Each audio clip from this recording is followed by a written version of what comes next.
Have you ever wondered why the universe exists? And not just why, but how? How does anything exist at all? To even imagine a first cause or a starting point is challenging, as it confronts our sense of cause and effect, which usually depends on time.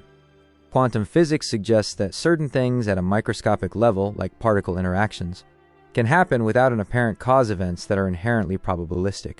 However, this randomness still depends on a something that enables it: a field, a space, or a potential. So randomness alone doesn't explain how that first something emerged. Infinite regress is a huge conceptual challenge. If every effect has a cause, then tracing back causes leads either to infinity or to a first cause that itself is uncaused. Some theories propose the universe is eternal and has no beginning, sidestepping the issue of a first cause. Models like the cyclic universe or the Big Bounce suggest the universe may go through endless cycles of expansion and contraction. An uncaused cause is often said to be a foundational something that just exists outside of time as we know it. This is similar to the concept of a prime mover or necessary being in classical philosophy. Whether it's a god, a fundamental principle, or some law of reality, the uncaused cause would somehow give rise to everything else. And this is the thing we will explore deep on this channel. Time and space are interwoven and relative, rather than absolute. And yet some theories propose that time is an emergent property, not fundamental to reality. In this view, which is hard to imagine with how in relativity it's said time slows down the faster you go, does this also mean cause and effect slows down? If time is not fundamental, the need for a linear chain of cause and effect might not apply at the most fundamental level. Reality could be timeless, with everything past, present, and future existing simultaneously in a block universe. There, existence doesn't start or end, but just is.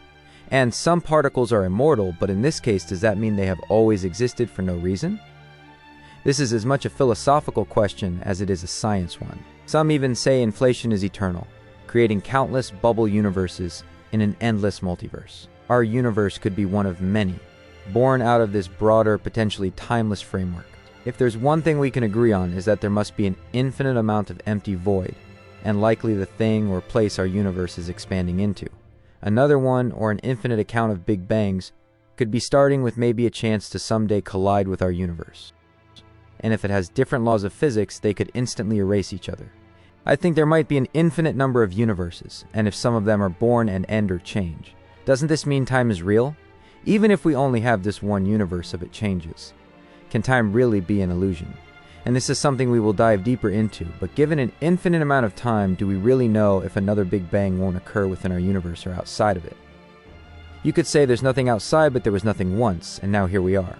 An even more scary thought is there something stopping another Big Bang from happening within our universe? Say maybe in black holes where physics and time end, and we go back to a singularity similar to the beginning of our universe. Or maybe some white hole. Some argue that mathematical laws exist in a timeless way, as the structure underlying existence. That reality arises not from physical causes, but from abstract relationships, or logical structures that exist timelessly.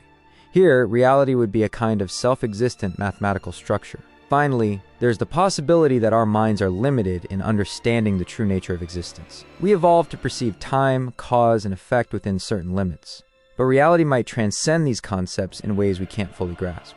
The very idea of why and how might be questions that only make sense within human cognition, not for reality as a whole. In some sense, these ideas all point toward the need for something that simply is something that doesn't require a cause, because it exists beyond our understanding of time, causality, or existence itself. Philosophers call this the ground of being, a necessary foundation that doesn't come from anything because it exists outside our framework of coming from or beginning. Exploring these ideas can help us frame the mystery. Maybe existence itself is the only fundamental fact, with time, causation, and everything else emerging as secondary aspects of this primordial state. Thanks for watching and have a wonderful day.